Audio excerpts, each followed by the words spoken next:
people will be less likely to think that it's okay. But when we're silent, when everybody's just going about their business like this isn't mass murder, then people are just like, oh, abortion, it can't be that bad. The Christians aren't even acting like it's that bad. All they do is just donate to pregnancy centers.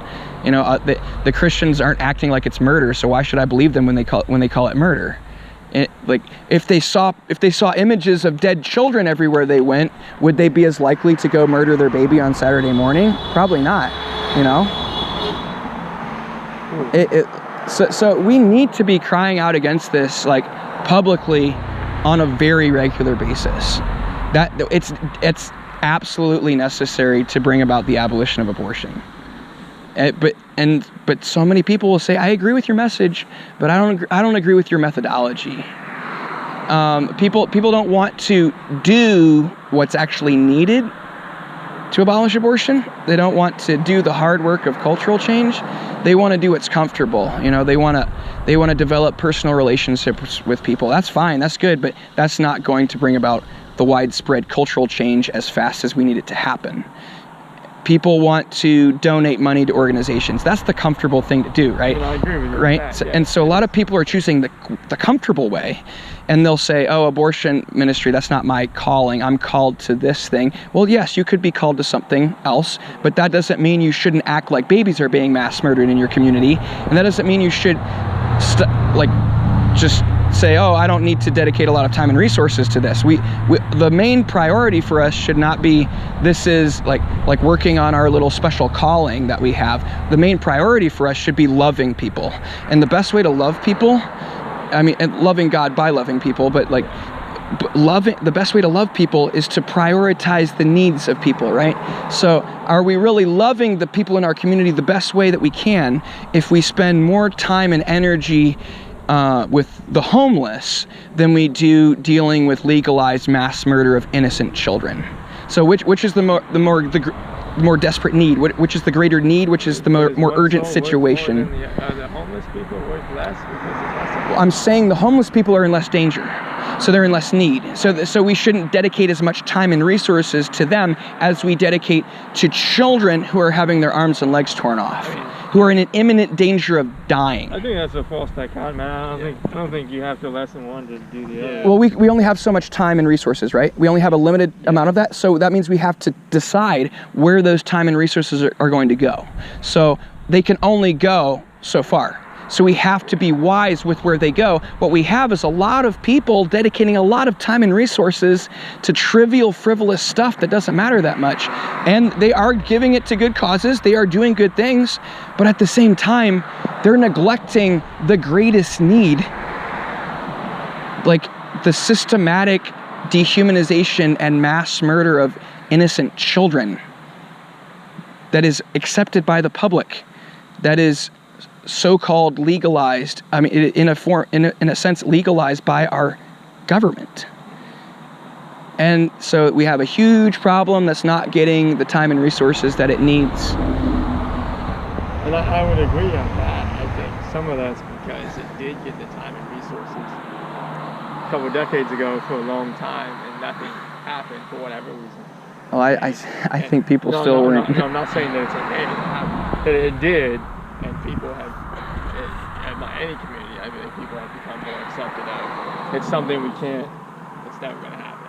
Because I know it used to be, like when George Bush got elected president, we have a Republican president, fix the Supreme Court, overturn Roe v. Wade. And it's like, yeah, we've had a lot of Republican presidents, and that's not what's happened. So I think in some ways that might be part of the reason. And I agree with what you're saying. I was a camp counselor for a while, and I